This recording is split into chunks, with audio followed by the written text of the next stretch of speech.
This is the second part of the video walk around for the truck. So for those who watched the first video, I got the key, came back, and now we're going to go through everything. First stop we're going to make is the under the hood, and you will see that under here it is dusty and unclean, and ask yourself probably, Eric, why would you take a video of an engine bay you didn't clean off?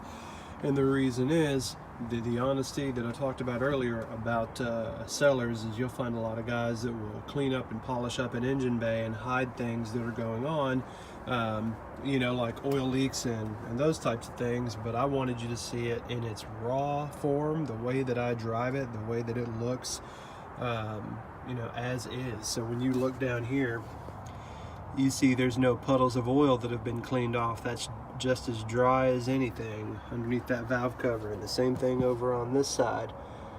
You can see dry, bone dry. Everything has the look of not having been cleaned or retouched. So this is it, you know.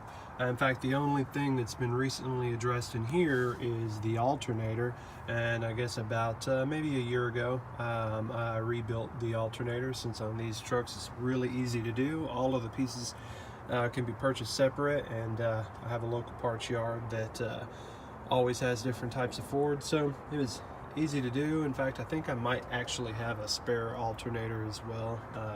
I'll have to look into that. But really under here, the air filter has been changed, and this tube right here, this little breather, has been changed. There's a little rubber O-ring on the inside of this on the previous one that had come loose, and I couldn't get it back in there, so I just bought a new one, and so that looks new because it is. But a pretty basic engine bay, you know. Change the oil, change the filter, you know, and maybe once a year probably detail the engine bay. But when you're doing work, it's really not necessary, so long as you're not, you know, leaving a bunch of things over on the battery or whatnot that could contribute to, you know, other mechanical issues. Anyways, for those who are not familiar, on this version, the coil packs and plugs are really user-friendly to change. I know I mentioned having those available as new for the buyer at my asking price. So if somebody wanted to knock off a little bit for the labor and just take the parts rather than them being installed, you know, you can take them and then put them in when they're necessary. It is user-friendly on this version. Lots and lots of room to work under the hood on this one. It's why I love it so much, and also why I'm not ready to part with it for for lowball offers. It really is just a great truck. Moving on to the interior cabin. So as you can see, this is the model that has the 4 doors, and I'm going to close this one. You can see that's solid and closes, but since there was that damage on the outside over here, I wanted to show that it didn't catch and that the door closes. So, you know, without opening it, I'm pulling it, and there's no, you know, there's no movement there. Opens perfectly fine. You know, the basic dash. When I got this truck, these were broken for some reason. I don't know what the people were doing that had it before, but so I replaced these. These are new. The steering wheel was replaced because when I got it, the gentleman had just, I don't know, had a nervous twitch and like scratched all the way down to the metal. So this is a new steering wheel.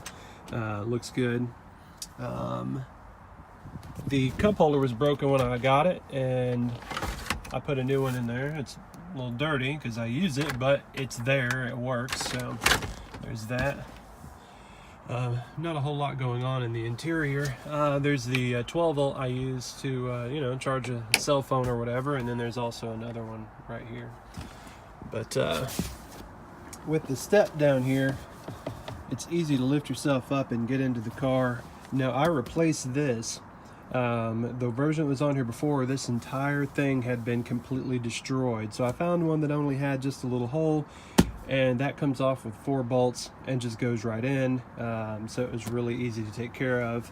But anyways, it's got the obvious service floor and floor mat from the transmission shop that did the new transmission, and also I had them do the recent service. In fact, I only take it to these guys. That's Ralph, so anybody from the area, they know him. Good guy, good shop, maintains a lot of trucks.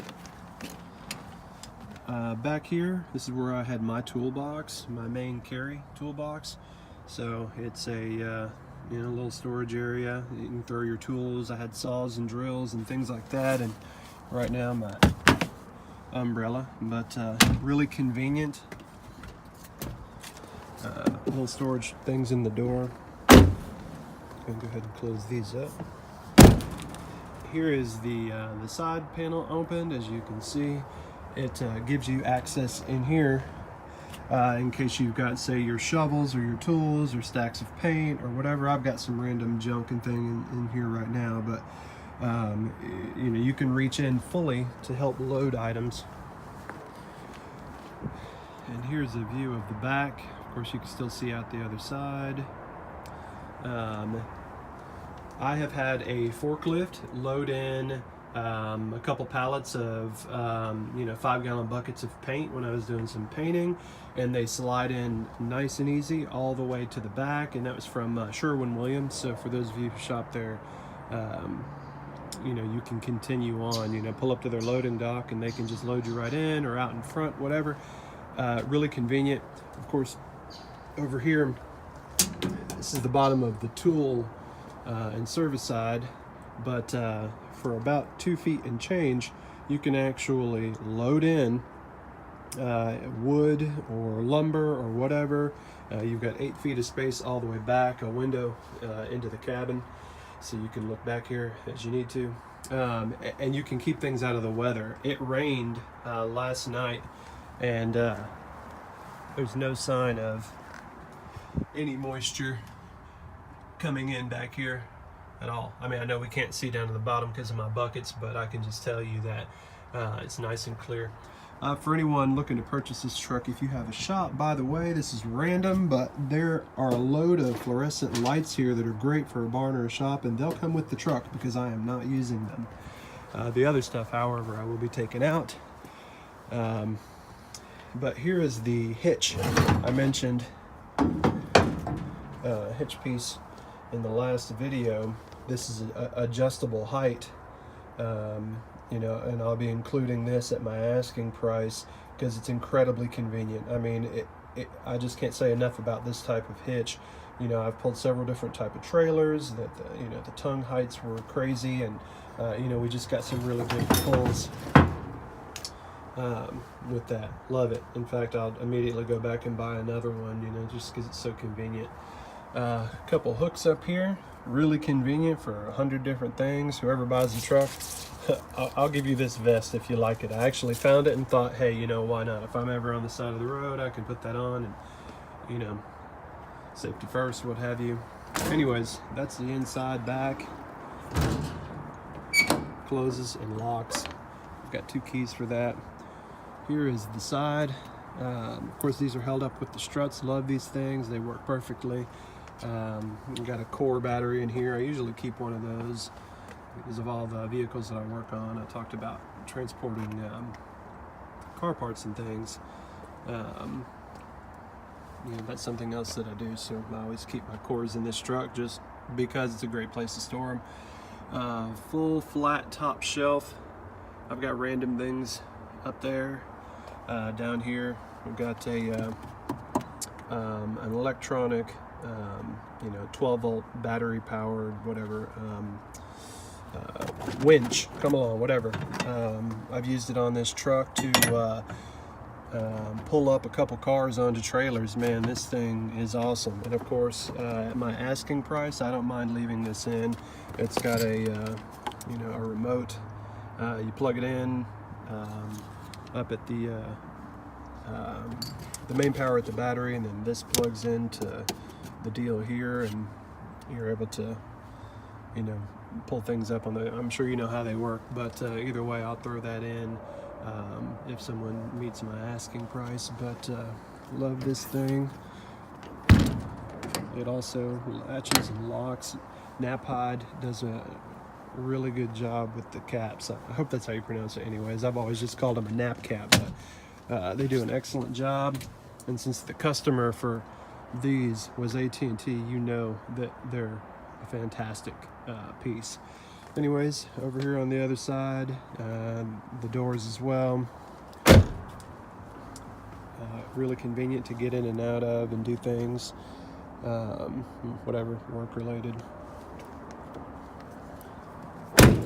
But that's it. Thanks for listening to me ramble, and I hope that we talk soon, that you're interested in the vehicle. I guess in a closing note, I'll mention two things I didn't talk about yet. The tires are still in really good condition. They're not brand new, but they're still above the wear mark, and they're all evenly worn all across. So this thing's going to be ready to drive wherever. And then not currently installed on the vehicle, I have a factory Ford, I believe it's either remote start or keyless entry system I came across, and I just hadn't had a moment to put it on. I know right now it's all manual everything, so I'll have to look back and see if it's a remote start, and then maybe add that to the details of the video. But anyways, it's a great truck.